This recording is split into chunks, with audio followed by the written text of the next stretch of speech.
Hello, everyone. I want to thank Woodstone Corporation for bringing us all together for today's session, Independent Restaurants as the Heartbeat of a Community. I'm excited to introduce my friend and colleague, Anthony from Woodstone, and Mojave Breiter, Director of Operations at Fiamma Restaurants, to the screen. Hello, thank you. Hello. Hi. All right, you guys, take it away. Great. Thank you, Kelsey, for the introduction, and thanks all for joining us today for our brief discussion here. We're excited to hear from Mo about some insights as it relates to independent operators. We wish we could see you all in person. We've been coming to Worlds of Flavor for about 6 or 7 years now, and we miss seeing all of you in person, but we're looking forward to when we can do that again someday. We're grateful we can have this opportunity to do it virtually. So our discussion today, independent operators, and we know a lot of independent operators are struggling right now, but at the same time, communities are sort of looking towards some of these independent restaurants as maybe some relief for their daily lives and just kind of helping them get through all this. So Mo, you're the operations director for Fiamma Restaurants here in Bellingham. You guys have 2 restaurants downtown. You could say that Fiamma is sort of an important part of the community and sort of the culture of downtown and the food scene for sure. And if you could start us off by just giving us some background on Fiamma, how it came to be, and what's your involvement been over the last few years? Sure, thanks, Anthony. I've been with the company for 10 years now, and I've seen a few different roles. I'm currently the director of operations. We have 2 restaurants, La Fiamma Wood-Fired Pizza and Fiamma Burger. La Fiamma Wood-Fired Pizza we're in our 23rd year of operations. And we have a pretty unique story that kind of goes into how we got started and how we've kind of gotten to where we are today. And Fiamma Burger is in year 14. Little bit of background about how we got started in general. In the early 90s, right around 1993, our owners, Dan and Ken Bothman, were at the time in their mid-20s, and they were incredibly interested in the restaurant industry. They were interested in baking. They were like captivated by the idea of owning a restaurant, and pizza specifically kind of popped into their minds because they felt like Bellingham didn't have any good pizza. And at the time, Bellingham was about 100,000 people, and they felt like with that many people, there should be a good pizzeria. And they were driving 20 miles south for their favorite pizza every Sunday. So therein lies the beginning, and it took about 5 years to get started. The guys started by doing pop-up pizzas, just pizza parties for charities and whatnot at their house. And then once those parties actually got large enough, they knocked on a garage door that at the time was Woodstone.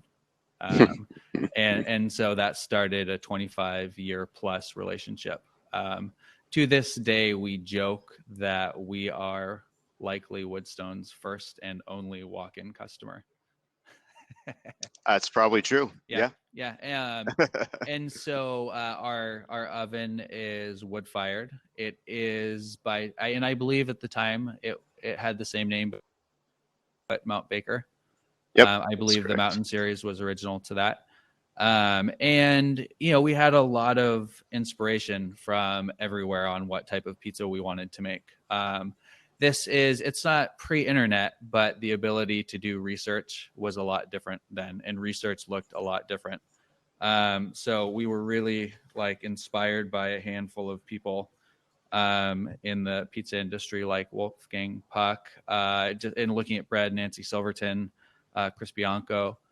And, it was like those types of pizzas that we really, really craved.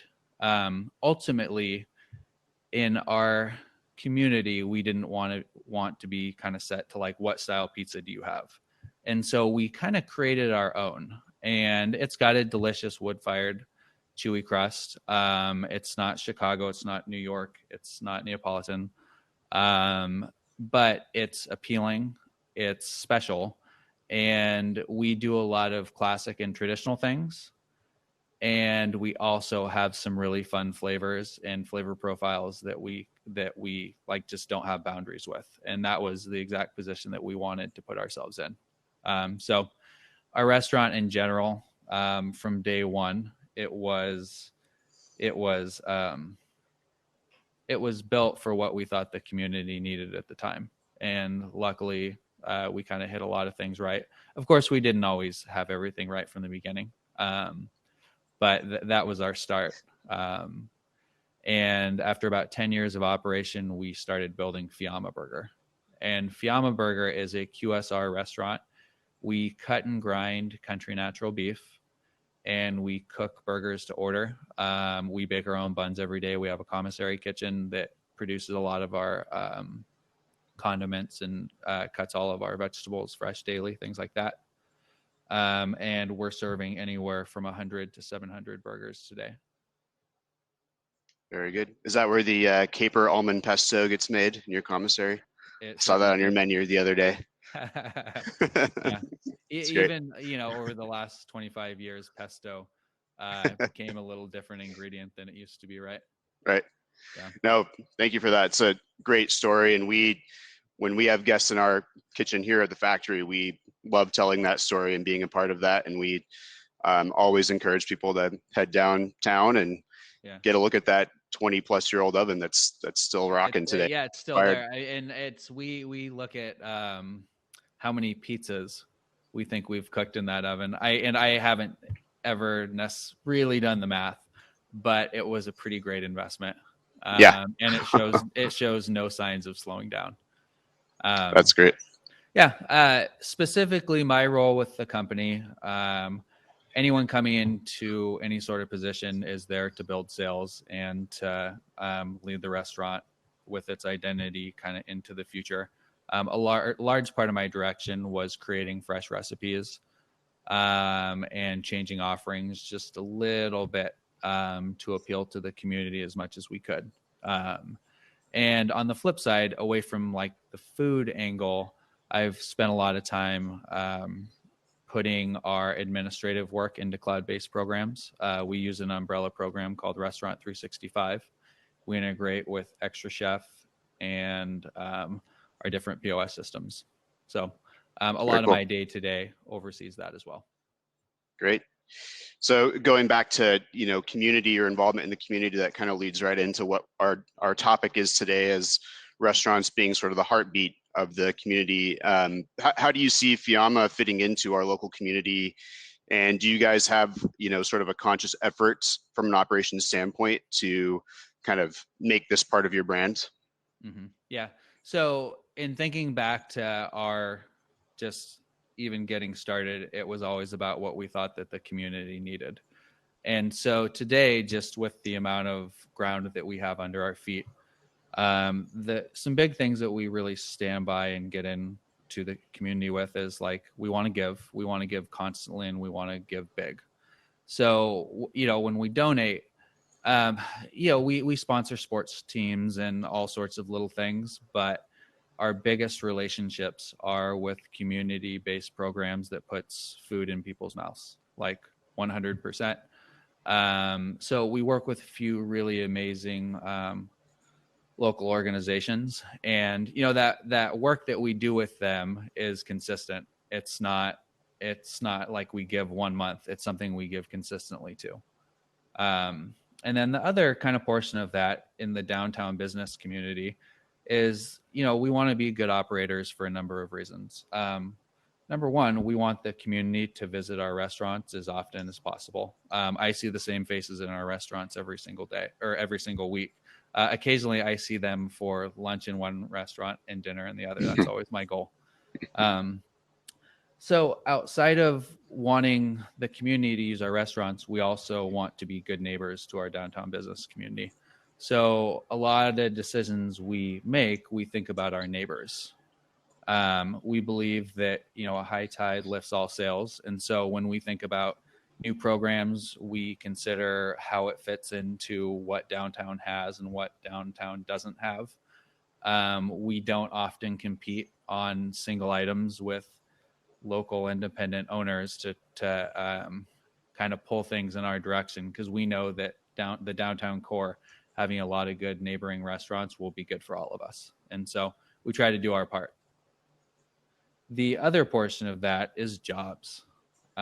We employ around 70 people in our company, and we try to have good jobs for people. We have a little bit of like a culture of success mindset. And what that is we try to get every single employee where they're going in life.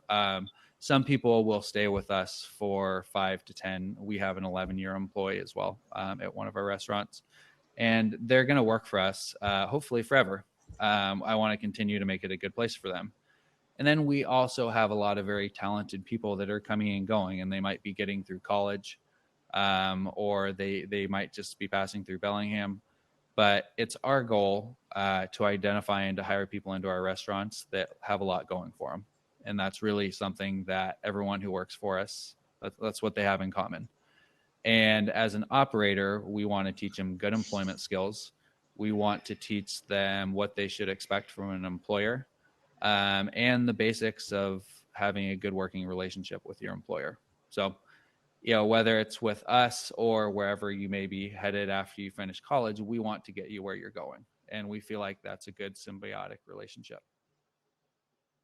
Sure, absolutely. And you kind of touched on this just now with talking about labor, but in keeping with this sort of community-focused mindset, do you find that influences maybe specifically menu development, or how that your labor or talent within your restaurants, how you develop them, like some very specific ways that you approach that? Mm-hmm. Yeah. So, the biggest thing is with our ingredient selection in the restaurant. So at La Fiamma, our basics start with grande cheese, Stanislaus, Alta Cucina, Corto olive oil. So we start with, whether people are aware of how amazing those products are, that's like our entry level just in terms of ingredients.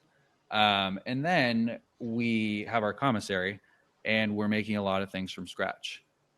And when it comes to like developing flavors, we have a really talented staff. And so we do our best to flex the culinary muscle very often. And at the same time, we try to listen to Bellingham and to flex that muscle, but to remain approachable to the community and to the people that are coming to our restaurants. And, we like to also, like with the pizza industry and the burger industry, we like to do really simple things, and we like to do them well. Sure. So you're saying you might have a menu mix that people of all backgrounds or tastes can find something on your menu, or all income levels really can find something that will suit them on your menu. Yeah, absolutely. Cool. And we think about we do our best to control the offering in terms of what gets put in front of you at our restaurants. You could come and you could order anything you want, but we try to think about what someone coming in for and how much should they spend on that. Sure. And so that will often make us think about how to size something. And pricing comes from a number of different factors, but we want to make sure that anyone coming in has the opportunity to have a nice offering, and that offering also represents us. Sure. So it sounds like there might be a little bit of a balance between, sort of where you see yourself in the community and also your daily business decisions, because you've also got to think about, the longevity of your business, right? Yeah, absolutely. Yeah. And, a lot of decisions we make, the first question is, are we excited about this? Because every different idea starts with us needing to be excited about it. And then we think about how it works with the community and how to tailor that idea to be something that's very approachable. We often do a bit of sales mixing. So a pizzeria has got to have an amazing cheese pizza, right? And then we also want to have a lobster pizza. And so we make our cheese pizza so good that it helps us offer our lobster pizza at an approachable price. to make sure that the people that are coming into our restaurants, who are typically kids and families, can enjoy those things and try them, and to just not get out of reach. Sure. That's great.